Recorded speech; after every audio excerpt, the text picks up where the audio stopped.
begin. So, tonight we're going to talk about the seven cosmos. So, we're talking about the ray of creation specifically. Last week, we were talking a little bit about we sort of started talking about the ray of creation, talking about the fact that there is a sort of a geometry of sound behind all things. But tonight we want to go sort of deeper specifically into that ray of creation. Last week we were talking a lot more about the power of the word, the power of words that we use, the power of the sort of sound of all things in creation. Yeah. But tonight we talk about cosmos. So the word cosmos means order. It's Greek. It means order within the chaos. Opposite obviously being chaos. And we talked about this before, that at the beginning of creation, we have in the chaos the little seeds of creation like this, existing within potential, outside the absolute abstract space, yeah, supreme activity and repose, complete happiness, yeah, and outside of them is this chaos. And as we mentioned, in the beginning of creation, the Elohim, which is the army of the voice, splitting themselves into three groups, sing into activity the seeds of creation. And when those seeds are sung into activity, then everything slowly begins to become into being. Everything that exists will slowly begin to become more, becoming down to its densest and heaviest point. So the ray of creation starts in the absolute, in agnostos theos, God unknown to himself. And then it goes all the way down to the darkest, heaviest, and densest part of creation, starting in the absolute and ending in the heaviest point of creation. But let's talk about that. So there are 7 orders that are created. As that ray of creation goes down, boom, boom, boom, yeah, that great force, yeah, a singing without words, yeah, something before the physical world even existed, yeah. Then what we have is various orders being created. And we talked about last week the power of 3, which is what creates. So 3 creates, and 7 organizes.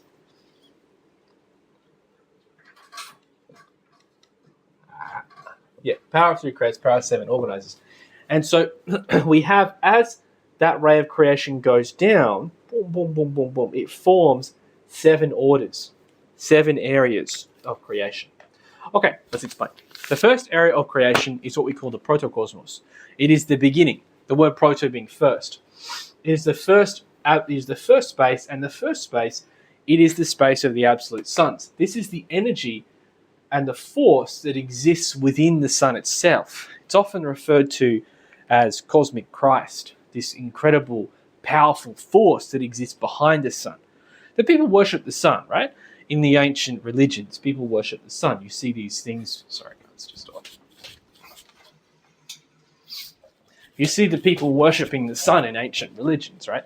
And you see this, people looking at the sun. You see Amun-Ra looking up at the sun. You see it even in your little books there, your Asterix books. Let's see, for those watching at home, Asterix. My children watch Asterix. My father disapproves, but, well, he can do, because of the violence. But, even in them, when they go see these different religions, when they meet the Egyptians, they worship the sun. And they don't worship the physical sun. A lot of people think that it is that they worship the physical sun. Yeah? This comes from a very proud standpoint. It's the idea that, oh yes, all these people, they were uneducated. They didn't know that nothing exists like we do now.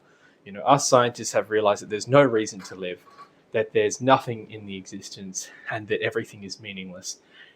But they, in their, infantile state, in their childlike state, wanted meaning, wanted joy, and wanted happiness. So they looked to the sun, something that's beautiful and full of power. They don't even say beautiful, something that was powerful and in the sky. And they were also afraid of it, and so therefore they started to worship it. That's completely insane. That's actually completely insane. The truth is, those people had faculties. They had faculties. The people for years have had faculties. We're the ones with no faculties. Yeah? We're the ones who, instead of having faculties, we have like mobile phones and we have apps. Instead of a faculty, I have an app that tells me what to do. I have a calendar app that reminds me to think. Ding ding. People put the. I like it when people try to use the watch, the little, the hour beep.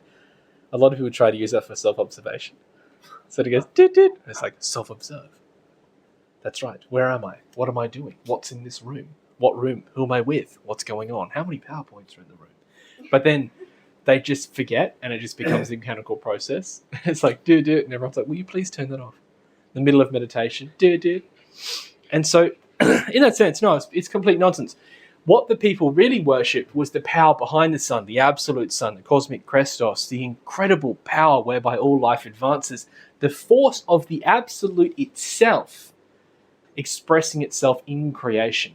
Yeah? The force of the Father expressed within creation, just as the Christ talks beautifully in the Gospels, or is talked of in the Gospels, when he says, my Father in heaven, that the only way to the Father is through me, which we'll explain as we go to the later parts of the talk.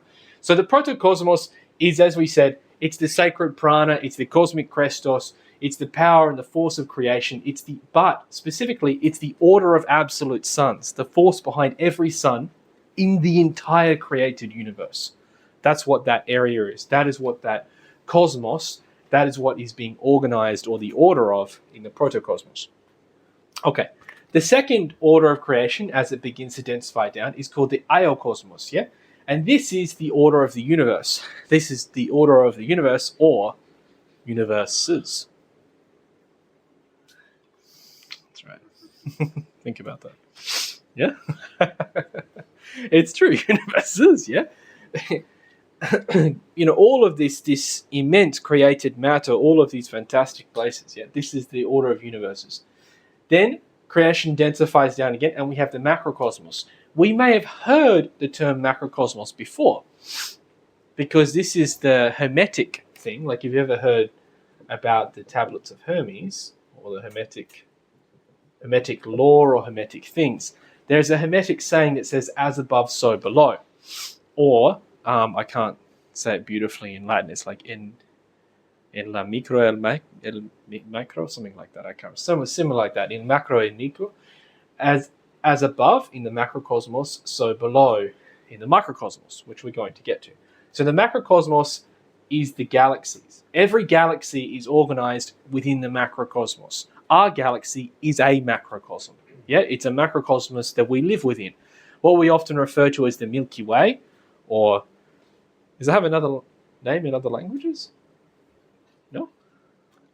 What do they have that? Do they have like a name for the galaxy in French? Yeah, okay. But like in English, we call it the Milky Way. Yeah. Yeah. Direct translation? In Ghana, sorry? What's the direct translation? No, it's very different. It's completely different. No. The Milky Way is like the chocolate. Yeah. But the chocolate is named after the galaxy. The Milky Way chocolate is named after the stars because it's white like the stars. You know what I mean? It looks like the beautiful white stars in heaven. The chocolate. That's why they call it that. No. We're losing our way. But so anyway. Our galaxy has this beautiful power, this huge force full of its planets and suns. It has 7 solar systems. Is it 7 solar systems or 8? I think it's 7 solar systems in our galaxy. Don't quote me. But that's the macrocosmos, yeah? And so why we say it's the microcosmos is because, realistically speaking... Hey, Ash, come in, take a seat. Yeah. Realistically speaking, the galaxy is actually exactly the same as the body. Our physical body... if you were to see it, like if you were a tiny little if you were a tiny little man, like if you were this, see, I left some space here so I could draw pictures. Yeah, if you were like a tiny little person like this, right, standing on an atom, right, and you were standing on an atom. You see this, kids? You were standing on an atom, and then you looked up at a person our size. He would look like the galaxy, right? Because he'd be made up of all these little atoms. Do you know, if you're the size of an atom and you look at Ellie and she's and she's just a giant Ellie, yeah? Because imagine, atom is so infinitesimally small. An atom is like, it's smaller than a speck of dust. If you were standing on an atom and you looked up a human, they would look like stars, wouldn't they? They would just like look like thousands of stars all stuck together, and then some bigger parts and clumps where things are whirling around. Around the liver, you'd see all these bits moving. Around the heart, the solar system, you see the Sirius, the beautiful, fantastic sun running the whole thing. You'd see all of the central points, the chakras, around which bigger and larger points of light rotated. That's what you would see. This would what a person would look like. That's why people, as you've heard in many things, the Tibetan Buddhists say it too. Right, wait, do you want me to make a person? There you go. See? It's our solar man. There's a big sun in the middle. Do it in red. There you go. Ooh. Oh, I'm always having a go at the kids for making the reds black. Okay, so there you go. That's what it would look like. See? In the microcosmos, in the macrocosmos. Yeah, as above, so below. Now that's a deep teaching, and we're going to go more into it later on. I was explaining in a very simple fashion, yeah? In the micro, man. In the macro, the galaxy. Except, I was saying this is the micro. Don't worry about it. So the point is, moving on. Yeah? The next order is the order of solar systems. So our solar system Ours is a deuterocosmos. Yeah? Then moving down, we have our the order of planets. So each planet is ruled by the mesocosmos. Each person is ruled by the microcosmos. And then within each planet, there's what's called the tritocosmos. Yeah? And the tritocosmos is the inferno, the abyss. We talked about it in the evolution-involution talk. Yeah? So the tritocosmos, yeah, is the heaviest and densest part of creation. And to go one step further, each and every cosmos is ruled by a certain number of laws. That's what typifies its strength, and it's also its weight. Its density is based upon how many laws are within that space. So the created space, for instance, of the protocosmos only has the single law that first departs from the absolute. The absolute exists beyond laws. Yeah, it's the zero region. Right? But the protocosmos has one. You can speculate on what that is. A lot of people like to think that it's love. But we don't know. It's something we have to experience, if you understand what I mean. You can say it's one word, but the second you give it a word, it's like that. It just loses its meaning.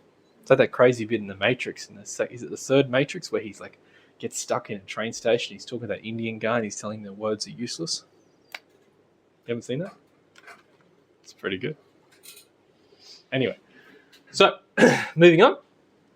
Each and every one of these cosmos, each and every one of these organizations contains within itself a certain number of laws that govern it. So within the protocosmos, we only have one more. This is why there's complete happiness within the protocosmos. The region of the sacred absolute sons, as we were talking about here, this is the region of the cosmic Christ. It is the region of the Divine Father. It is the region of the original region of the place where prana comes from. All of this force, it is the way back. It's the first action of the absolute within creation, right? This is a region of absolute and complete happiness. A joy that we cannot understand because we are so lost in egotistical desires. Yeah, it's not a place where all your desires are fulfilled. It is a place where you're completely and utterly happy and joyful. So the second region, as we said, the region of the universes, is ruled by the power of three. This one law becomes three, like we see in our picture in the Kabbalah there. This one law becomes three. And in doing so, we still have great happiness here because it's ruled by the power of three. Only existing within that region is the powers of the Trinity, the power of the intimate Father, power of the intimate Divine Mother, and the power of the intimate Christ. That's it. And then everything changes once we get to the region of the galaxy or the macrocosmos, because here is when everything starts to split. So you see here we have 1 and then the 1 becomes 3. But when the 3 becomes 6, we actually have this sort of moment of like reflection, as it were, where suddenly we have the beginning of duality. Duality is introduced at the point of the macrocosmos. And when duality begins, and you could say perhaps this is the beginning of things like antimatter, etc., but I'm not here to talk about science. I'm here to talk about the laws within the cosmos. And so at this moment, this also breeds into us duality. This breeds mechanicity, because always with duality comes relativity. Once you have duality, you must have relativity. It's just the way it exists, right? Which is described really beautifully. I don't know if you ever heard Einstein describe relativity before. It's a very simple thing. He says a young man spends an afternoon with his beloved. He spends half an hour with her, yeah, and it seems to go like this. And then he says a young man sits on a hot plate, at the shop, where they cook the beef. And he sits on the hot plate for half an hour. It seems like an eternity. Yeah, he says that's relativity. Even though both are the same thing, there's still relativity. And so once you have duality, relativity begins. Once you have relativity, mechanicity begins. Yeah, and once you have mechanicity, well, then for the first time, there is the possibility of not being happy. So, it all starts right here in the macrocosm. As things begin to split through mechanicity, I think compared to what we call it now, we would still call it happiness because of just the great miserable state humanity's in. But still, mechanicity begins. And then as we go down, it just increases and increases, each time doubling from 6 to 12, from 12 to 24, from 24 to 48. These two regions are related to, and even higher regions are related to parts of the Kabbalah too. But we find here that with 12 laws, this is related to the mental world, and with 24, it's related to the astral world. Now, once we reach our own state, this is where we are. We are here. So what governs us? And by that, I mean what governs our human machine. I'm not talking about what governs our mind. I'm not talking about what governs our emotional center. I'm not talking about what governs your heart. I'm talking about what just governs your own physical body. Is 48 laws. That means that you are bound by certain laws. For instance, there are laws of time that exist within this world that do not exist in the astral world, for instance. Yeah? Time and place don't exist in the astral world. If you've ever dreamed where you find yourself in these random places and then suddenly you're in two places at once, or time just doesn't move, because the astral, time and place don't exist there. I've mentioned this many times before. You can have a dream that goes all night, and it's like 2 minutes. Or you can then go for a little pleasant nap in the morning and end up dreaming for hours, So time doesn't exist within there. But we are under a certain number of laws. And so these express themselves, things like gravity, etc., relativity and duality, which is one of those laws that comes from higher up. So each time they densify down, meaning, of course, the 48 laws include the 24 from before, right, plus 24 new laws. In the same sense, the 24 here are the 12 from before, plus, etc. So the first law still exists down here. It's just become each time denser, more mechanical, and in a way, I'm going to say twisted, but it's just different, yeah? And so it goes as it goes down. Now, once we reach the tritocosmos, this is when everything becomes very interesting. So the tritocosmos, as we said, exists within the interior of our world. So within the crust of the surface of the Earth is the infernos. We talked about this in the evolution-involution lecture. As we go through the involution process, when you live and you go through the process of becoming an animal once again, and all of the ego stripped off of us, our astral body enters into these infernos, and we live in unbelievable density for that time. Because each one of these regions, I'm not going to draw them all because it's only in the Earth's crust, because in the center of the Earth it's still a Garthy. But within each of these regions, right, it gets heavier and heavier. So the first region of the Inferno has 96 laws, 96 density. But once we reach the bottom, the ninth region of the Abyss, there's 864. And what this means is incredible mechanicity and incredible density. Now, we experience this when we go through, we go through that booth. I wish I could show it here, but up on the back wall, I've got Joffre's triptych. It's up above my study desk. And in that, you sort of see this sort of, they've got this sort of wheel of fortune in the middle, the samsara wheel. And as they're going, you sort of see people just kind of on like a wind, just being blown around it, just with no way of stopping themselves, constantly spinning and spinning and spinning again, having no way of, no control. And so, excuse me. So what's happening here as we go through that process, we're going through. But what I want to explain is that even though this is what happens when we die and we go through this process of extricating the ego and the desire and all of it being removed from us as we relive it through these infernos, each and every one of those egos actually is related to that interior inferno. You understand? What you have to understand is that within you, within your own human machine, within your own subconscious, within your own subconscious, you actually have your own internal abyss. Your ego lives in your own internal abyss. But you have these 9 regions within yourself. That's true. So you have these own 9 regions within yourself. And because you have these 9 regions, right, within your subconscious, this means that our own internal inferno, which is where our ego lives in our psychological country, can actually connect to this tritocosmos, right? And so even though we should be living under, say, 48 laws, we can put ourselves under many more laws of mechanicity very easily through the eye. An ego of fear creates mechanical laws in the mind, literally. Yeah? Like, you ever seen those people who have like, what did you call it, Rich? I wasn't allowed to use so many words. Mentally challenged? You had a better word. Mentally diverse. Neurodiverse. Yeah. When you see people who are neurodiverse, yeah. And when they're neurodiverse, you see like that thing where the guy can't like step on the cracks in the pavement. Or I saw a guy, how like girls nowadays like to go, that's just my OCD. I'm just OCD like that. I'm just a bit OCD. I will show you a video of a man with real OCD. The man who's got real OCD? He has to count constantly.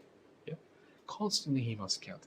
And he says the only way, so like everything, like if he was standing here, he said, I remember he was talking to the lady and they had like a, what's it called again?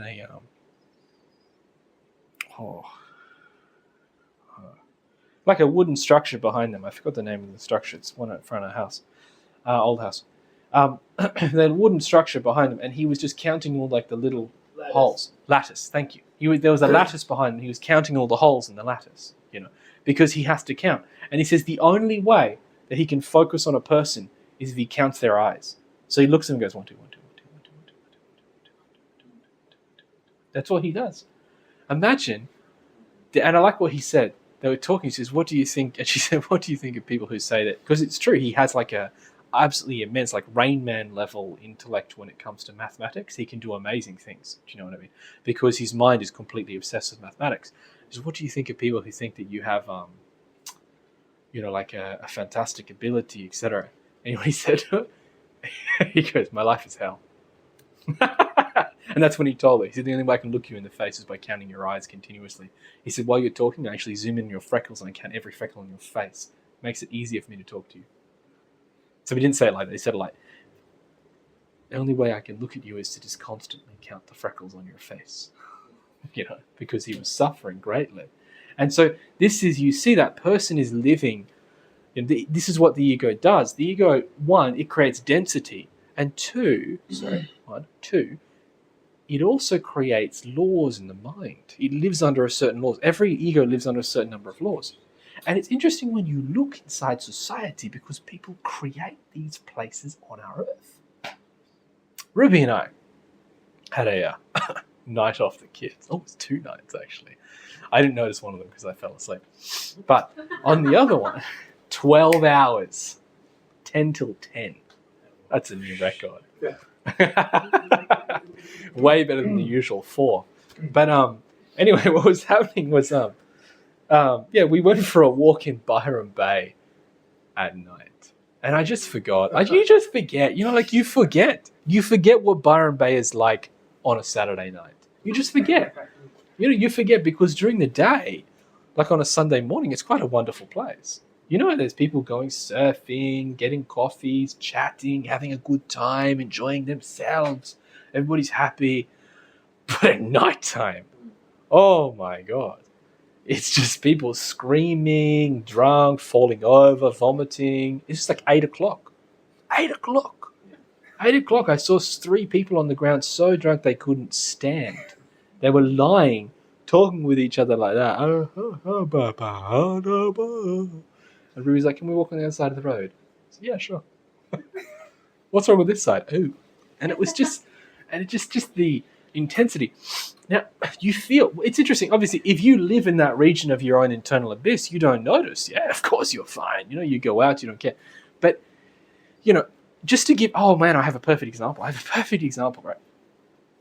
There was a lady, there was 2 men who were like rough. You could tell they'd been living that way. They were like in their 50s and you could tell they'd been living that way since they were in their teens. And they looked rough. One had like a dog companion. You know what I mean? Guy's homeless, man. And like he was just on the ground just going, and rolling around like that. And then next to him was another guy who was slightly less drunk because he could sit up.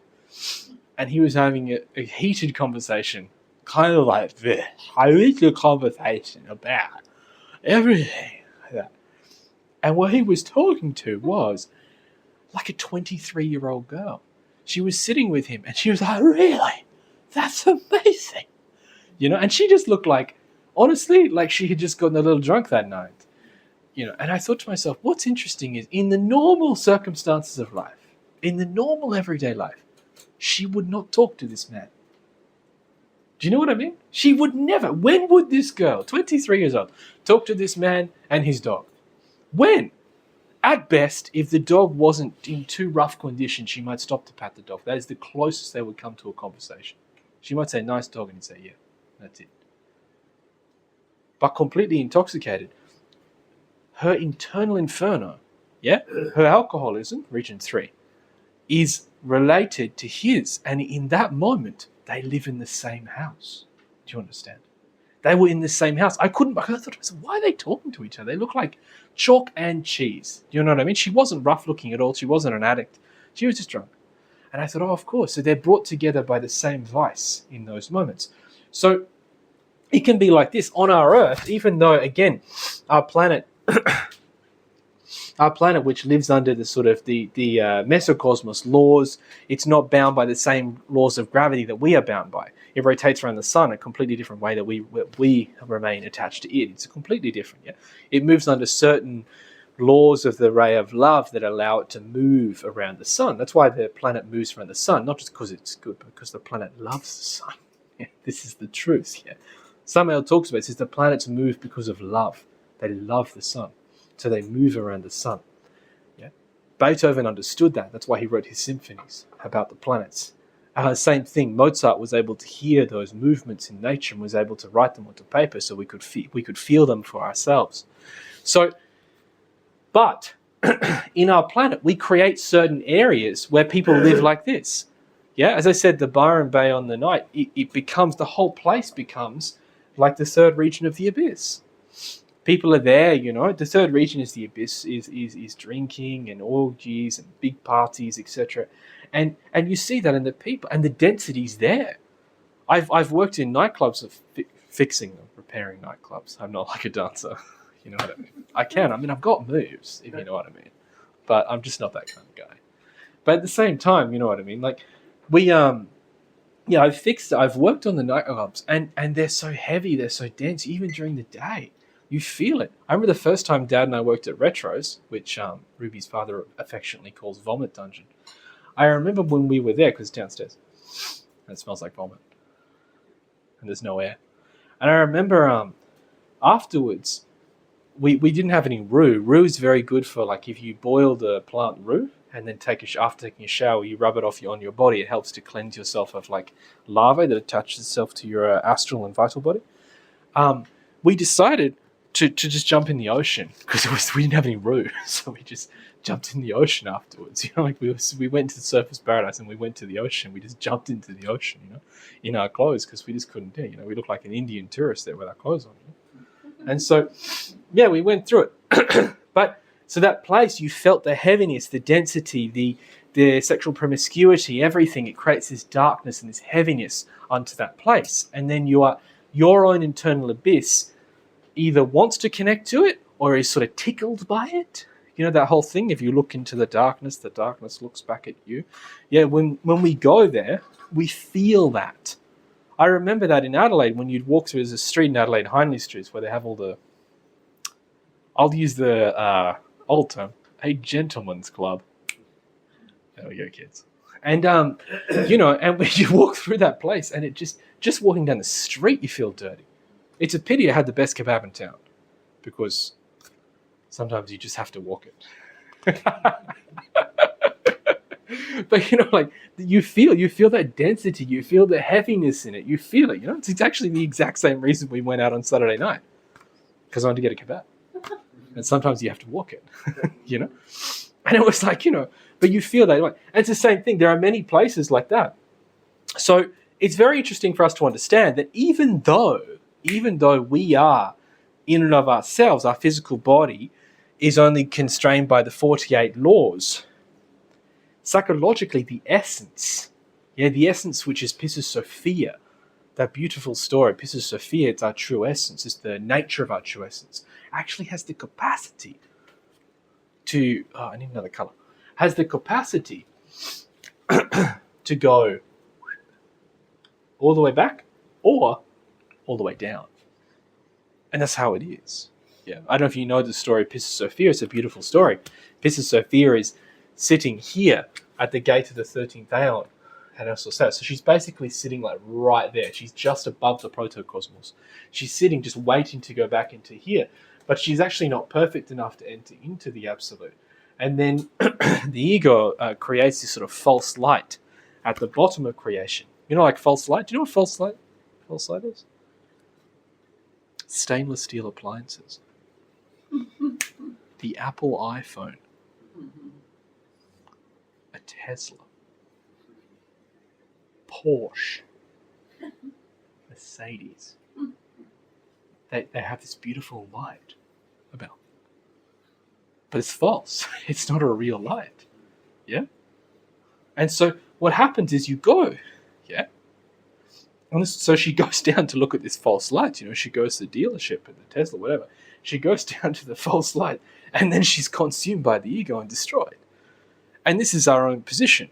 Even though we are actually this, we have within us the essence, our true essential nature, yeah? The divine spark within us can transcend and move up the Kabbalah, up the cosmos, like that. Instead, most of the time, due to our egotistical nature, we find ourselves going down. I don't know if you've ever observed yourself, like psychologically, when you are stuck in desires or when you're feeling sorry for yourself or when you're upset. If you've ever observed your way of thinking, you will find that it's constrained.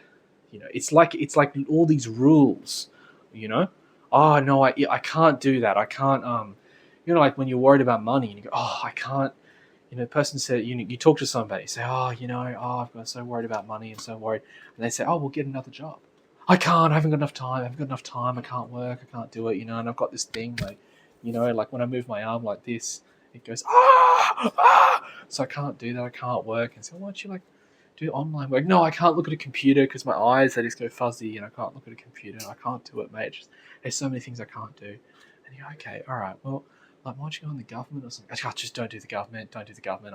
It just makes me angry, makes me furious. I look at the government, I just go, I want to hit it, I don't know how to feel with that, and then you just keep trying to solve the problem, and it just gets worse. And you're like, we had a friend like that. She was she was on the internet all night watching conspiracy stuff. She's in the group. And I remember I'd go around to see her sometimes, and she literally lived, just to be crystal, she lived on the esplanade at Burley Heads. And when I say that, I don't mean she lived near the esplanade. I mean that if she put her head out her balcony, she could see the lifeguard tower. She could be in the surf, not on the beach, in the surf in 30 seconds. Right? That's where she lived. And she was paying $300 a week. It's just like, we don't understand this concept. And then we go around to see her. And she'd be there, like, all of the windows down, all the curtains drawn, and she'd be there like that. And she used to sit cross-legged on that. She had like she had like a little puff. She'd sit on a puff. I know there's a more appropriate word for that. I get defunded. A little puff on the ground like that. And she'd sit on it. Ottoman. That's the word. There's a more appropriate word. I'm going to cut that, huh? She's sitting on a little ottoman, and she had a little table, and she'd look up, and she had those glasses that make your eyes look small, and she had little round glasses. She'd look up, as I came in, and she'd go, Mick, I just can't deal with it today. I just can't do it. I can't. And I'd say, can't do what?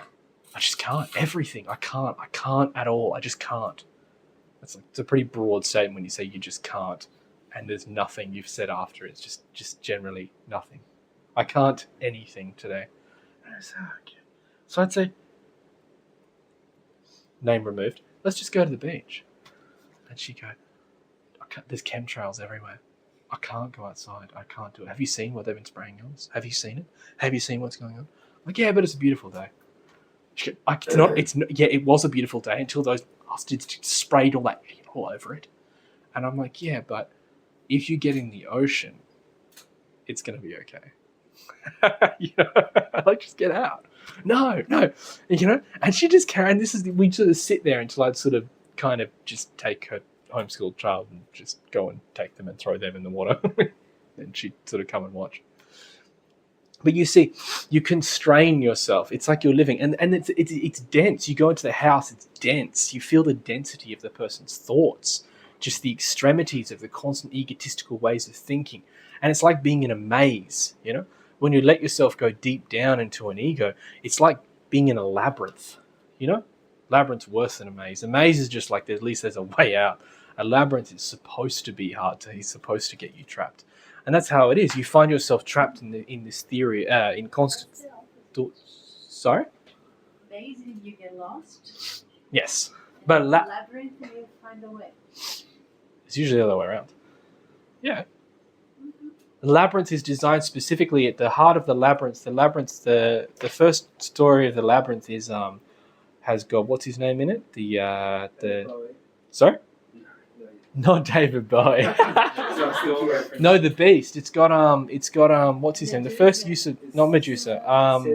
The Centaur. The Centaur. The labyrinth is supposed to be you go in and you die. Do you know what I mean? Like, yeah. Labyrinth is supposed to be like you go in, that's it. You don't come out, you know what I mean? You're supposed to get lost in there. A maze is like you go and then you find your way out. You got to figure it out. It's like a puzzle. Do you know what I mean? But honestly, the words are interchangeable. There's the famous a labyrinth in the church in France. Oh, really? Yeah, I remember the event. Is that the Magdalene River? Yeah, the Magdalene. Yeah, which is also carved in the stone. They have one Ah. replica here. It's hidden under the. Yeah. Oh, it's nice. But that's Doesn't matter. that's like a sacred geometry. Because That's a bigger. we had here on the crystal cards, they have a replica, and it has to do with the parts of your brain. Mm. Even when you get Yes. you don't get lost. Yeah. But you move. But I've seen these ones before. You're supposed to Inside walk has a them little sort of flower. slowly and kind of contemplate, no? yeah. Yeah. Ah, wonderful, wonderful. I was just giving an example. Okay. Yeah. What I'm saying is like we get lost, and what you're trying to do is like when we get lost in like a labyrinth of theories, and then we're stuck, and it's funny, it's amazing. Often if you actually just go for a walk and let that ego disappear, it's like the labyrinth disappears and then the solution comes like that. That's it. I can't do it. I'm never going to be able to support myself financially. My life is going to be a problem forever. And then you just sort of forget about it. And then suddenly it comes. And plus, usually it's not that bad. You lose all your money, you declare bankruptcy, and then you just sort of rebuild. It's just it's not the end of the world. It's just the end of your business. Do you see what I mean? But the mind creates all of these things. So what I'm trying to point out, is that the ego itself is dense. It's heavy, because this is where it comes from, It lives within these layers within ourselves. And so each ego becomes more dense. Of course, there are more heavier egos. There are certain, levels of lust or pride that just exist at the top. And so they're not so strong. They're not so difficult. Yeah. But then as we go down, there are heavier and heavier eyes, more and more complex. Just like when Dante Alighieri found himself traversing the 9 spheres of the Inferno, and as he went down, everything became denser, heavier, more complex. The egos became more complex. In the beginning, for instance, of the Inferno, you have, egos like the very simple lust. I think the first one's just like an affair, and then the second one, it's like, it's the gluttons, people who just let themselves go to their passions, basically. Same with the third. The third is the people the misers and the spendthrifts, people who just threw all their money away and people who just held on to their money.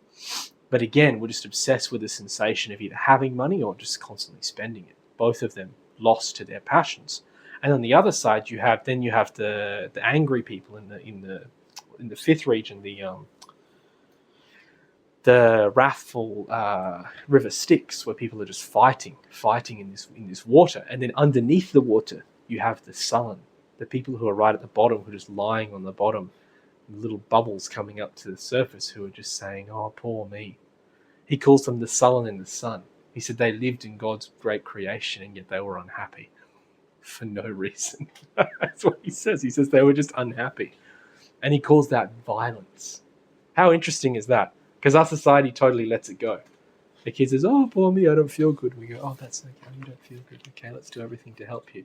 Whereas Dante's like, "You don't feel good. Why don't you work on yourself and sort yourself out?" Do you know what I mean? Stop feeling sorry for yourself all the time. So, but anyway, I digress. Yeah. Just on you, I'll wait. No, you can That's talk. a very good point on that. No, did you mention that he talked about sadness being violent? Yes.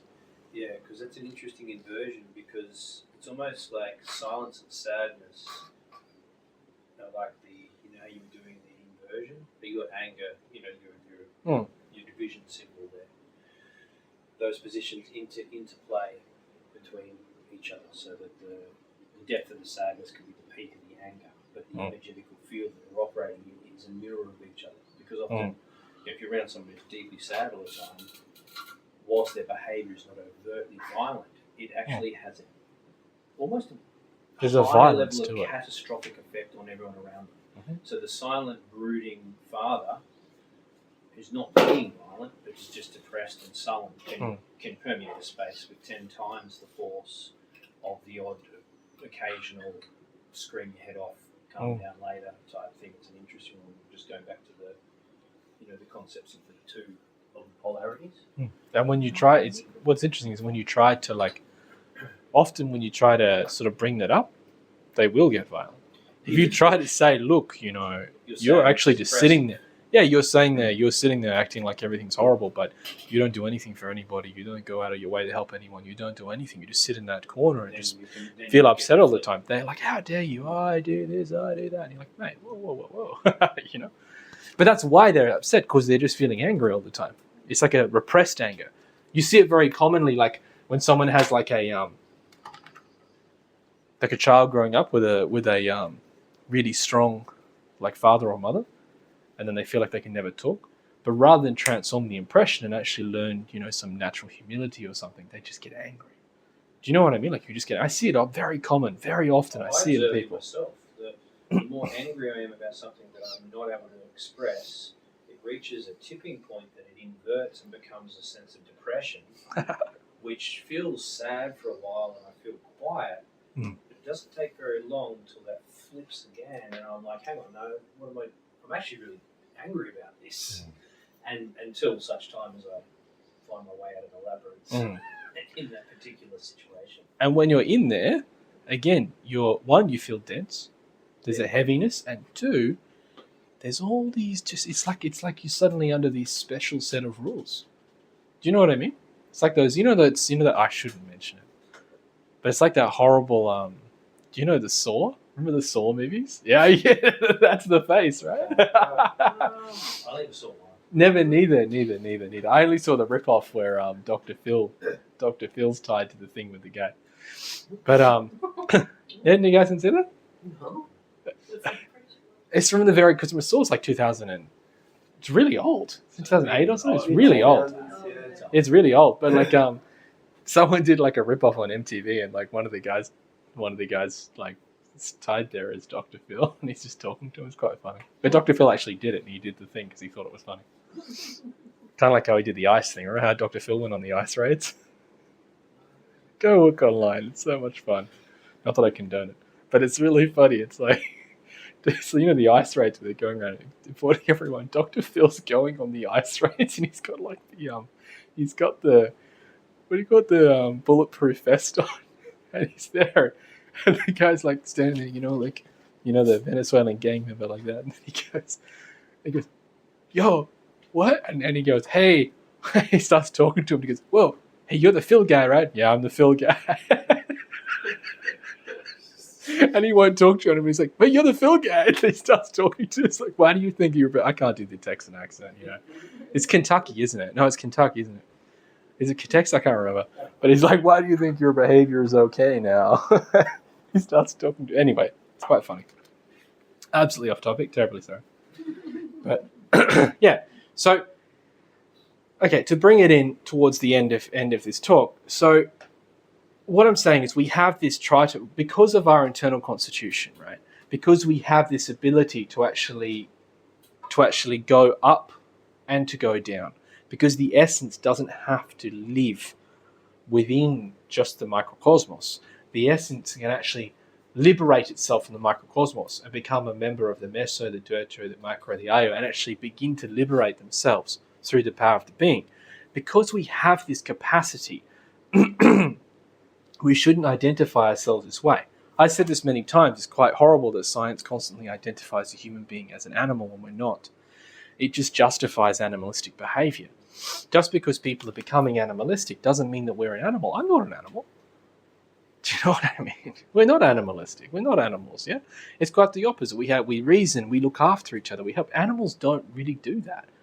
We actually look after other people. It's very rare that you see like an animal species actually looking after another species for no reason. We look after animals, we look after the earth. It just doesn't make any sense, yeah? It's just something someone said, it made a lot of sense, they stuck with it, Someone just created a thing, mammal, I guess we can sort of lump some of those two things in together. But again, it's just a thing that sort of sounded good, so they stick with it. So, because we have this tritocosmos here, we have to remove our attachment. We have to dissolve this ego from within myself if I want to liberate myself. Because my internal inferno is full of the elements of the tritocosmos, it's like trying to swim up while I have a giant weight on my legs. Yeah, I can't swim up because this thing's dragging me down. And that's how it always is, yeah? When we feel like we're doing really well, it happens to us all the time, unfortunately. It's like we're feeling really happy about something, do a nice practice, we feel great, and then the ego comes the next day, to try and take its way. A little anger or a little pride, a little avarice, a little just, as we said, just a sullen, a low feeling. Sometimes you wake up and go, I don't know, what's wrong? I don't know. What's wrong? I don't know. It's a lovely day. I just don't feel good. This is sullen, and it's a ridiculous way of being. So, so our path back to the absolute, therefore, is going to be steeped in, of course, self-observation and death of the ego, 100%, and becoming conscious of this tritocosmos within ourselves. But also, I wanted to mention a concept here that's something quite interesting. It's what we call the Salvator Salvandus. Do you know what that word means? The saved Saviour. It's a very interesting word. The Salvator Salvandus, which is actually specifically given as one of the elements of the Gnostic myth by Master Samael in the book The Secret Doctrine of Anahuac. But the Salvator Salvandus is our internal Christ. It's a part of our internal being. I mentioned during one of the other lectures that there are three Christs. There's the external Christ, the man who lived physically, Jeshua ben Pendira, who incarnated his own internal being, internal Christ. There's the cosmic Christ that we were talking about here, and then there is our own internal Christ. One of the great goals of a Gnosis is to incarnate that part into ourselves. The internal Christ is often referred to as the divine prototype of perfection, which means that within him are elements of the absolute. And there's quite a beautiful thing. When a person begins the internal process of the alchemy and the death in complete earnest, something changes within them, because for that process to begin properly, and I mean really, not just with ambition because I want to create gold. There are people who literally practice alchemy just because they want to create physical gold. So good luck with that. It is actually possible. I'm not going to say it's not. But at the same time, there are better ways to make gold. Like just get a second job on the weekend. Take up coding. There's a lot of money in coding. Crypto's not a thing anymore. There's ways. But trust me, there's better things. Practice alchemy for love, not gold. But so people do this stuff. You say it's crazy, but then you read about it. But for us to liberate ourselves, there's a moment where we have to begin to acknowledge somewhere deep inside of ourselves that we actually need help from something. And this is the process of the Salvator Salvandus. When a person begins, and I'm not saying about just, because the Christians talk about sort of accepting Jesus, and when they say that, I mean, it seems to be like an emotional thing, like you love the Christ, basically. Do you know that's how they sort of talk? My mother is one, and I asked her once about how she accepted Jesus, and she said, just one day I knew Jesus was it. And I said, okay, but that's it. Do you know what I mean? And I know my mom, she can change about things on a dime. I know what she's like. So maybe one day, I don't know. And she's also changed on denominations like 10 times. I know that matters, but does that matter? Anyway, like a Seventh-day Adventist, and then like a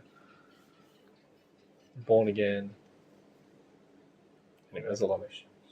Huh? I'll say the last thing. So the Salvator Salvandus, right? The Salvator Salvandus is something that is when the process, when within our heart, deep within the essence, and not just as in like within my emotions. I mean the essence itself wants to go back to the absolute, 100%. And that means to be sick of living in this world. It doesn't mean it hates anyone. No. It's the opposite. It's a feeling of remorse, repentance. It's a feeling of just, I don't want to be here anymore. I don't want to be here anymore. I can't do this anymore. Yeah? And that's everything, not just the daily grind. And you can tell a fallen bodhisattva, a person who's done the work before, and then because they just don't cope with creation. There's something inside them that's like, I'm just so sick. That can go to extremes where they just can't cope, and they're like the guy with the dog drinking on the ground because they just can't handle it. And the next incarnation, hopefully they'll find a way out, yeah? Or it can just be nothing seems to fulfill you. You don't care anymore. You try everything. You try to have lots of money. It doesn't seem to work. You try all the drugs. It just doesn't work. Yeah, nothing really fulfills you. You have the whole you have the super duper family, all the perfect children. My children are perfect. All that sort of thing. But then there's just still something right at the back. It's like there has to be something, a higher something. There must be a reason for all this. I mean, is God just here trying to screw with us? Do you know what I mean? There's a part, he's like, there must be a reason. And something deep within you really deeply wants to go, really desires to go back. That's the story of Pissa Sophia. She falls into the inferno because she follows the fake light, the false light. And then once she realizes her position, completely full of desire, so she decides, I can't, she's finished, she wants to go back. And that's when the process of Salvador Salvandis comes. And it actually happens in Bits of Fear. The Christ begins to come down and eventually incarnates within us at a certain point in the path. I'll talk about that later because it's a pretty big topic in the esoteric path lecture. But basically, at a certain point in the alchemy and the death, the Christ will actually start coming towards us as we come towards him. And when that Christ is incarnated within us, he then actually takes over our internal process. He takes over the process of the death of the I from within us. And then that divine prototype of perfection, as the name implies, will begin to prepare us for going back to the absolute. I wanted to mention it here because I feel it sits very well with this understanding of the cosmos. And that as we fall right down to the darkest part of we're supposed to be here, but we're like way down here, let's be honest. And so there's a moment when we have to cry out. And when we begin to do that, the path comes to us. We find Gnosis, we start to work seriously, we die, we start to practice alchemy. And then eventually, the soul is created, and after the soul, the Christ comes.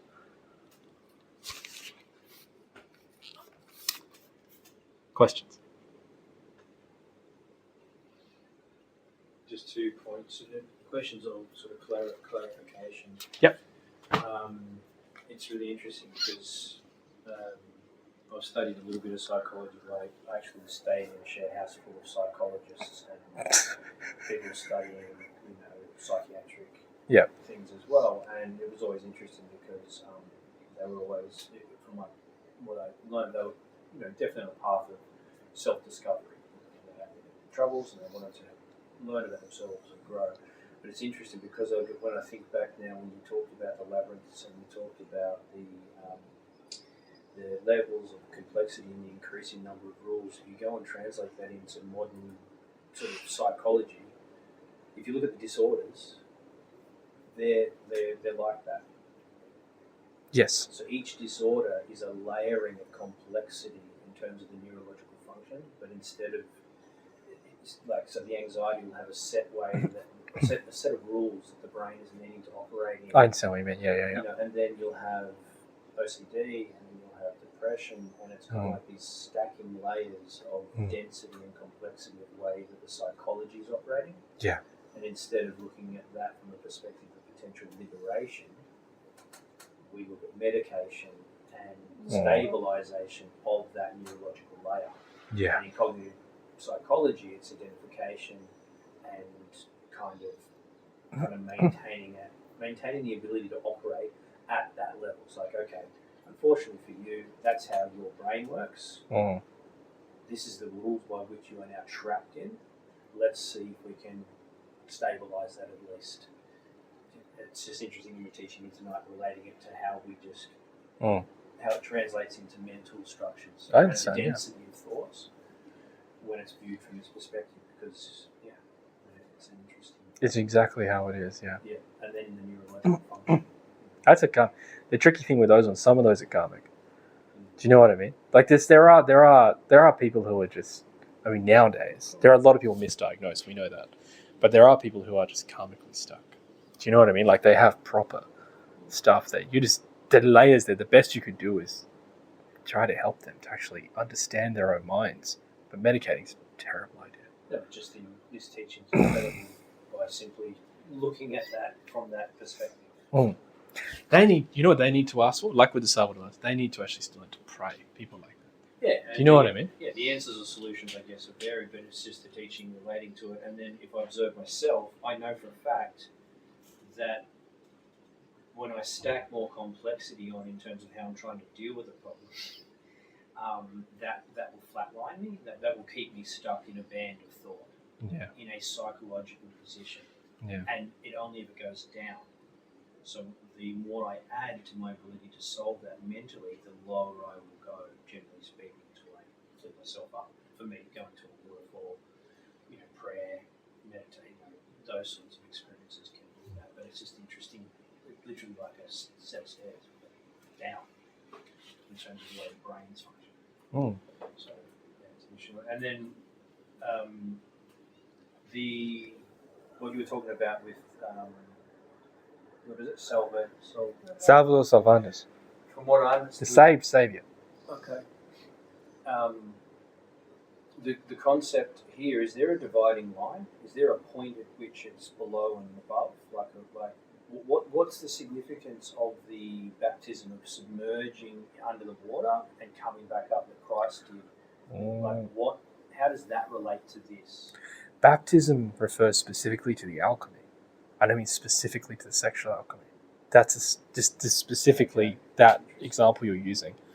Of the submersion under the water? Uh-huh. In one form, It's working with the what? People through the completely surface misunderstand that. They misunderstand that. When he's talking about being born again, he's talking about creating the internal bodies. Do you know what I mean? He says you need to be born again, meaning you actually have to create the internal bodies of being through alchemy. And then he says you can only do that through water and then through fire. He starts first water, then fire. Water is about transmuting sexual energy. Fire is about creating the fire, the internal fire. That's the process when the Christ starts. That's why it's a deeper process, the historic bath. But specifically is the alchemy. It's not related to the other stuff. Do you know what I mean? So it's the cleansing of first the physical body and then the internal bodies through the process of the alchemical waters, cleaning the waters, yeah, which are now Tao. And the last thing is, what's the significance of the number 666 in relation to the 666? Oh, I don't know. Isn't that doesn't that have to do, that has to do with like numerology, there's like a system of using numbers and letters to create words or something. It's like old cipher I'm or something. just referencing the amount of times that it appears in different texts and scriptures where No idea. as a numerical representation of the Inferno. I don't know. Yeah. I was trying to do the math. No, I couldn't find it. it's not related. No, what that has to do with, it's just the sign, the mark of the beast and sort of stuff. But that's a numerological thing. So it's like it's like a number. If you work with the numbers, you get the word beast or something. I can't remember how it works. And so because of that, people have used that as a cipher in text a lot because they don't want to get in trouble. Do you know what I mean? So there was a lot of stuff you have to remember during the heretic era where people would just do things and then kind of hide things, and you know what I mean? And to go deeper, because see, I don't know if we mentioned it during the Origin of the Eye talk, but the Lucifer has a completely different meaning in Gnosis. So the Typhon, or the ego itself, right, is a sort of a structure that we create through the lack of transformation of impressions over many lifetimes, right? And then what we do is we create this desire, and then we fraction up the psychology, and we end up with all these little parts, and then all these little sort of separate ways of thinking, feeling, and acting, right? But the Lucifer is part of the being. Lucifer means light bringer. Lucifer is part of the being. So technically speaking, that part of the being actually wants us to succeed by testing us. So the Lucifer is also called the psychological trainer, and is part of the etheric path. Once a person gets a certain level of force within themselves through that process we talked about, the baptism, the transmutation, working in the sex, and then actually even the Christ beginning to incarnate, the ego becomes harder to work on because we are much more powerful. So then the Lucifer then rallies it together and hurls it against us. So that, when people talked about that, like you're talking like esoteric Gnostics from the 1100s up until whatever, you couldn't talk openly. If you mentioned any of this, you'd be burned at the stake. Yeah. You imagine trying to say to people, no, your concept of Satan is incorrect. Satan is the ego, that's right, but Lucifer is actually the sexual fire, is the libido, and if he's transmuted, he can liberate you completely from creation. You imagine telling the old monks, whoa, they give you some quality green wood. You know what I mean? The stuff that burns hot but slow. Anyway. Yeah. Samael has that quote, temptation is fire, triumph over temptation is light. Oh, that's fantastic, yeah. As it relates to what we're talking about. Yeah, temptation is fire, triumph over temptation is light. Beautiful. Yes, exactly. More questions? No? Got a question, Edo? No. You can ask. I will listen.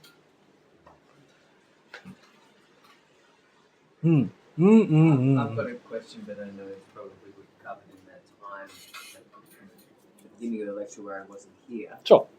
If you could just clarify what you mean by mechanicity. Mechanicity. Fantastic. So, mechanicity is something we sort of talk about slowly every week. But mechanicity, in fact, we talked about it, that was the lunar influence lecture. That's right. So, mechanicity has to do with a lack of consciousness. When we are not conscious of our actions, we act mechanically. And that means that we just sort of act in accordance with the laws of nature or the ego. We're not in control, and the majority of people act mechanically all the time. They answer you mechanically. Like you ask how someone's going, like, good, mate. And are they? No. It's just an answer. It's like there's it's like handshakes. A lot of talking is just like a handshake. You're not actually supposed to tell people how you are. You're just supposed to give them the specifically prescribed response. No one cares. No one wants to hear how you're going. Do you know what I mean? And it's interesting because when I used to work with a friend of mine, we used to do gardening together. I remember he said to me once, I would ask how he was and what he'd been up to the night before. And he said it was like a conscious shock for him at the time, because he said that at those times he realized I wasn't just asking him to be, mechanically. Like, you just ask a question, how you going? Good, mate. What you up to? Not much. Like, I actually wanted to know. Do you know what I mean? And this is the thing. So we actually need to become, we need consciousness. And so at this point here, this is once mechanicity becomes possible. Before here, there is no mechanicity in here, right? But as we reach duality, there then becomes mechanicity, meaning people can lose consciousness and just sort of do things, just sort of do what everyone else is doing, or do what is, do you understand what I mean? Just roll along with the process of life without any consciousness of my actions. A lot of people glorify mechanicity as like a spiritual thing. It's go with the flow, this sort of thing. It's tricky because, of course, there's a line there. Do you know what I mean? If when we feel like a beautiful inspiration with people, that's one thing. It's another thing to just sort of gregarious conduct of just like doing what everyone else is doing and not really thinking carefully about it. It's this sort of behavior that's led to the complete and utter destruction of our education system. It's just gone because people don't stop and go, well, wait a second. If you remove gender, that's going to be a humongous problem for, I don't know, everything associated to men and women. What about learning things like Spanish, where they have genderized language? Do you know what I mean? It's like things like that. You actually people don't stop and think ever. That's mechanicity. You just accept it. You see that a lot in the moment. People like with, even with all these political situations, without touching on them too much, but like, people just getting angry. Like a good example. Like before, everyone was buying Teslas because they were good for the environment. Everyone was buying a Tesla because they're good for the environment. And now the same people who were talking about how much they wanted to the environment are setting fire to Teslas. That's mechanicity. That's insane. If you stopped and thought really carefully about it, you think, why am I throwing this alcoholic beverage on fire at a person's car? The person who owns the car is probably on the same political side as me, because we were the ones who all bought those cars. Do you know what I mean? Like, stop and think, man. But that's the thing, is the mechanicity of society is completely insane. It's gone out of control. The internet has really connected all the village idiots. Do you know what I mean? In a sense that you would have one person who was just a real dunce, and it was like or just really weird, like someone who's got problems psychologically, and they would just be sort of ostracized from the village, and then, not to be rude, but die alone. You know what I mean? And then, but now they congregate, and they run the whole internet together. You know what I mean? That's mechanicity. It's, as Gnostics, we don't want to act mechanically. We don't want to speak mechanically. We want to know how our fellow man are. We want to understand the way the mind, like what someone asked Samael once. He was sitting there like that, and they said, Master, are you thinking? And he said, yes, profoundly. And this like broke the whole Gnostic society at the time. Because, we're not supposed to think, Zen, no thoughts. He said, no, of course not, but you can think, but consciously. You need, sometimes you have to think about something. How are you going to think about your taxes? Like, how are you going to do your taxes without using the mind? You have to. You just have to answer the questions. Not like, oh, sorry, I'm too conscious, I can't do my taxes. I have to pay an agent. Dodgy Malcolm. He's great. Yeah, anyway. Good? One other question. Where did these numbers of the laws come from? Is it from Yeah. the Akashic, from the esoteric knowledge? Or? I don't know. I mean, I know that the about the power of 3, because that's just sort of like a sort of a perennial thing, And then seven orders in the organization is the order of 7, you know what I mean? But the doubling down, this is just sort of the slow densification of matter, I don't know. It's just how it happens. As it were. I don't know. I have not found. I mean, oh my god! Actually, there is an answer. Oh, I just remembered. It's in Tarot and Kabbalah. I'll have to dig it up for you because I can't remember off the top of my head. But Samael talks about there's a very specific formula to do with the power of 3 as to why these numbers are exactly these numbers. He writes that there's like the power of 3 creates a trimergy between 3 atoms. I think it's hydrogen, nitrogen. No. A hydrogen atom is made up of, how does he say it? Nitrogen, oxygen. Pardon? And nitrogen. It's like N. I can't remember how it goes. Yeah, but no. He talks specifically. It's like this Gurdjieffian chemistry stuff, which I've never really gotten into too deeply. But he specifically goes into the power of 3 being, I think it's N carbon, nitrogen. I don't know if it's hydrogen or oxygen. I can't remember. I always forget what the third one is. And then he sort of shows how then you take 3 and then you add 2 and 1. I can't remember how he does it. I have to look it up. But he literally, I remember reading where he actually shows exactly why it starts off as 1 and that 1 becomes the 1 I think is like a hydrogen that then splits up into the other 3. And then those 3 have a specific way of multiplying that creates it that way. And then he talks about why an atom. Sorry? That's how matter becomes dense. Yes. It's Yeah. looking like about even the flower of life, Yeah. that sacred geometry from, what's his name? Yeah. I'll Cromhella. John Vela Melchizedek. Oh, okay. Sorry. Yeah. I don't know. I just remember he talks about that. And theosophists talk about it occasionally too. There's like this mathematical formula to do with the amount of atoms and how they expand when things go down as to why those numbers are very specific. There's a specific way those atoms densify.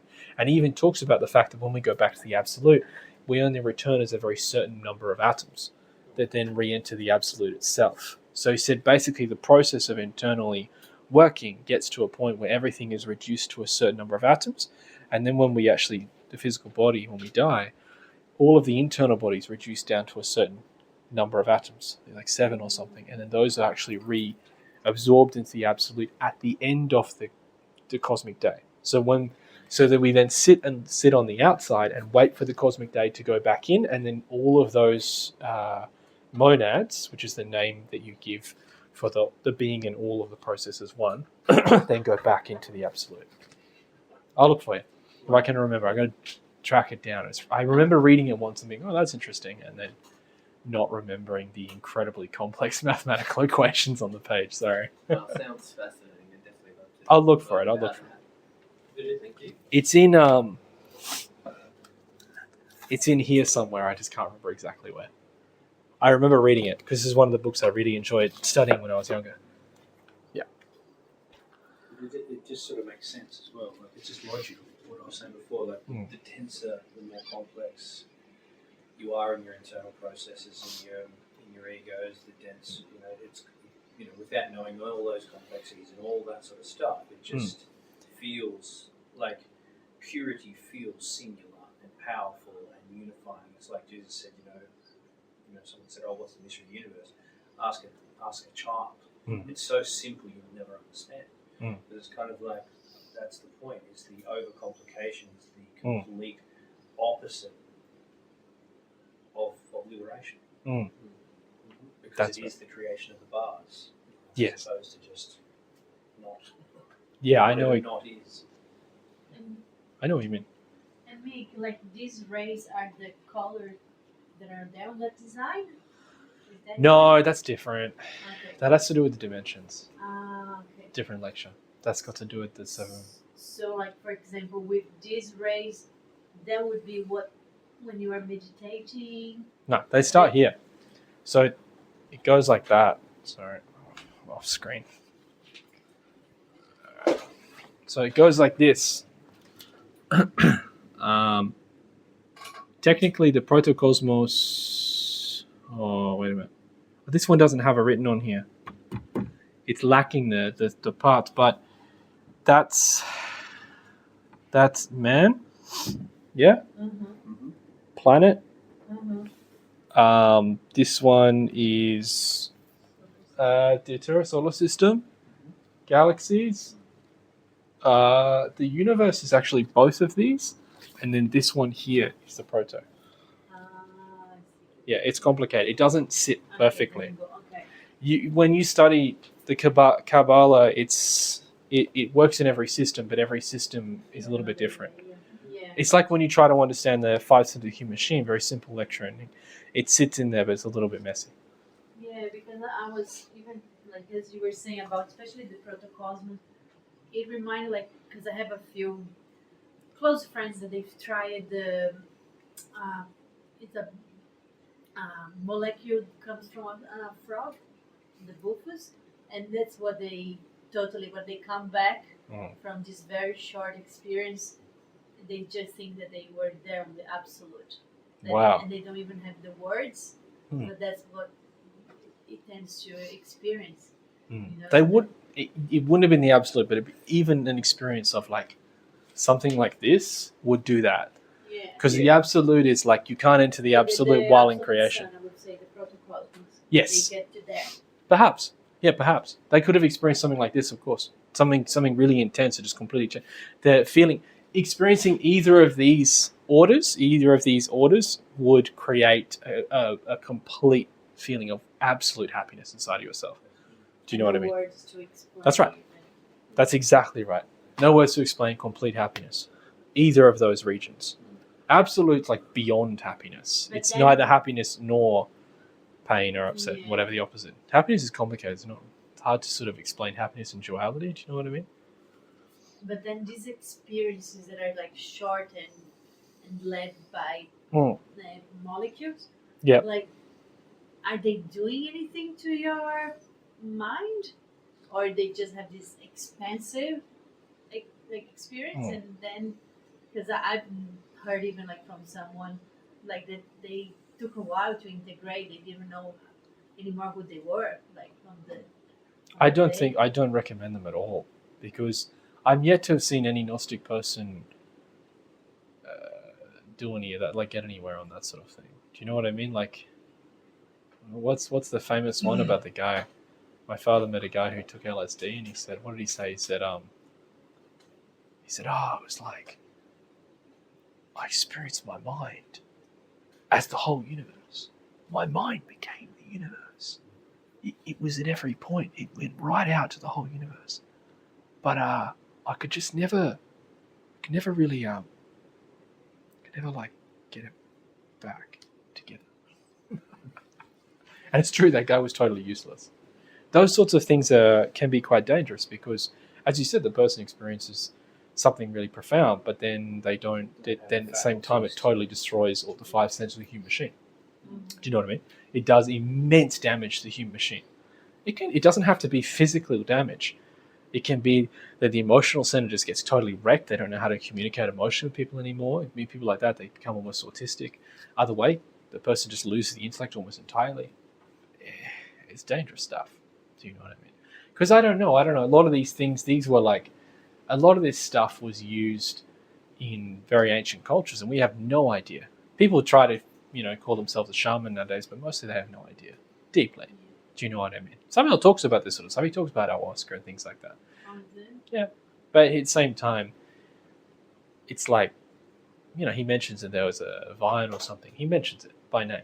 Different name, not the same one. He gives a Colombian name. But at the same time, he says that these ancient people used it to expand their consciousness and have internal experiences and stuff like that. But doesn't really recommend using. He doesn't say to use it. He just mentions it. Do you know what I mean? They did a profound psychological, cultural, and ritualistic preparation. Often started at age 7. They didn't simply go to the internet and sign up for a retreat in Byron Bay, having no faculties, no preparation, no psychological. Yeah. And that's the challenge, I think. The problem is that, like,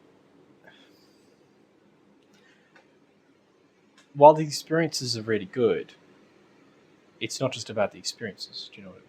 Like, it's like, have you ever heard the story of the island of the Lotus Eaters? It's from the Odyssey. In the Odyssey, Odysseus is going home from Troy back to Ithaca, and he goes on this journey and he passes through all these islands, and they're all very magical, and one of them's called the island of the Lotus Eaters. And the Lotus Eaters, they all eat this beautiful fruit, and it's the most delicious fruit you've ever eaten in your life.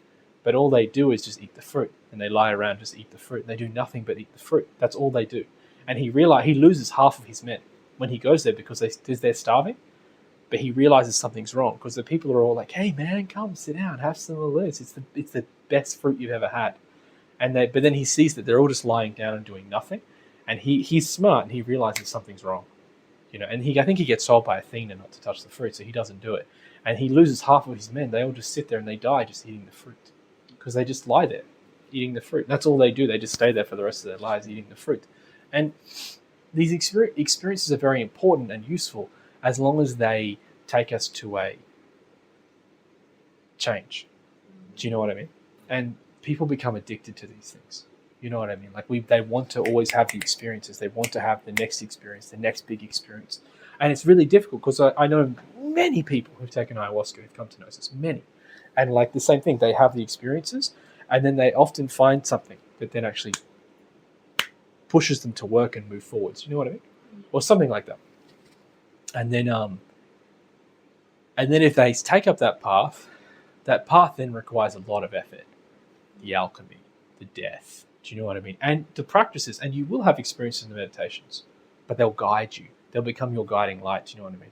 But what can happen, and it happens to a lot of people too, is that they become really attached to that, and then they go back. Do you know they just want to have the big experience all the time? Do you know what I mean? But we don't need to have the big experience all the time because it can totally do you in. I've seen so many people just done in by it, like 1 or 2, and it's like, okay, the first time great, and then afterwards, it's like a roulette. Once, okay. Twice, how many bullets are in the gun? How many chambers? You've got to be careful, you don't know. People are playing with these things they don't understand. If you remember in Carlos Castaneda, when he talks about when Don Juan Matus teaches Carlos about taking the mescalito, or taking peyote, but he first tries to have him introduced to mescalito, who's the deva god of peyote, and then ask whether he can do it and if it's going to be okay. And same thing, he then gets him to take datura, he does stuff, and you know what he says right at the end? It's so cruel. He basically he puts Carlos on everything because Carlos is intellectual and he wants Carlos to experience the truth. So he just like fills him full of drugs, and all these processes too. And you know what he says right at the end? He goes, "I made a huge mistake giving you the power plants," and then he just leaves. He said, "I made a huge mistake," because he wanted to. And then it was interesting. Later, Carlos started to realize, because in the beginning, Carlos thought it was all about the experiences in the plants. But if you read his later books, like James de Ixtlan and Tales of Power and stuff, and Power of Silence, it's all about the psychological teachings and learning to actually live psychologically, but also meditatively in the internal worlds. And so he's learning how to meditate and then cross over into the astral and understand his physical life as well. It's quite interesting. And he begins to realize that a lot later on, though, after taking just insane amounts of drugs, and not a huge amount, but they do blow his brains out completely the other side of his head. Like, he really loses the plot. But yeah. That's the question? Yeah, interesting. Yeah, they can experience it, but you've got to be careful. Because now like especially like with therapies, like psychedelic therapy coming out of some I wouldn't touch that bringing stuff. A lot of, I don't know. The psychedelic therapy is not a good idea. Do you know what I mean? The person needs to learn to meditate. People are just lazy. They don't want to learn to meditate. They just want to just rub some CBD oil in it and have like a quarter of a mushroom and think it's all good. It's just not the way. The reality is, psychological work is hard. It's supposed to be. You know what I mean? We created the ego. We have to strip it off, and it's like Eustace ripping off the skin of the dragon. It's going to be difficult, and everyone wants to sort of sidestep that, and it's not going to work. You know what I mean? All the hallucinogenic therapies are just going to make people completely insane. Watch. Because the biggest problem I find with that sort of stuff is usually it seems to create a thing inside the people where they just aren't interested in working on themselves. They become, instead of becoming self-reflective, they become self-affirming. Every time you talk to them, they just self-affirm all the time. And you're like, don't you want to change? No, I am the power that I am now. I'm being the person I've meant to be today. And I'm like, what are you talking about? And you try to tell them to work on themselves, and they're like, how dare you say that to me? That's all on the same page. Do you understand what I mean? Like, I've just noticed that the drugs, a lot of those hallucinogenic ones, because I never really, there's a lot of things. Of course, you can do damage to your brain, etc., etc. That's possible. But what I'm seeing, the thing that worries me the most is when I see the person reach a level of pride where they're just never going to work on themselves. Ever. Just self-affirming all the time. And I'm like, how did this happen? You were like my friend, everything was fine. And now, what happened? Because if you're shortcutting the journey between 864 and 1, for 30-second increments every 2 weeks or so, then that can set up a psychological. You're going to get addicted to 6, eh? You're going to get addicted to the 3 and 6, and you're not going to be able to understand the fact. It's like the matchstick girl, but with like heroin. It's a terrible reference, but you know what I mean. You're experiencing this beautiful reality, but you're slowly dying. It takes so much energy. It takes so much energy to have those experiences too. That's interesting. Like you said. It's very demanding on sexual energy, yeah. Very demanding. It's tricky because, from my experience, like many people, I guess you have these intense experiences, and for me, the most intense experience where perhaps I would perceive some of these, I don't know, states governed by less laws. It's so terrifying for myself. But yeah, definitely, I think one of the biggest things, like along with what Mick said, is the damage to the system. It really damaged the system. Plus, it doesn't really help you long term, like what you said. Yeah. You don't really solve your ego. You become self-affirming, and lots of egos and information. Mythomania. That's a topic. big Huh? big topic. Mythomania. Yeah. But it's good to, maybe one day have a bit of an open talk about understanding. Oh, whatever you want to talk about, it's fine. No kids. Okay. We'll advertise an event. You can ask. Next week. It's fine. Antithesis of embodying psychedelia. Yeah. Okay. Good. Everyone happy? Yeah. Content and misery. Okay. Let's make a circle. Do a practice. Huh?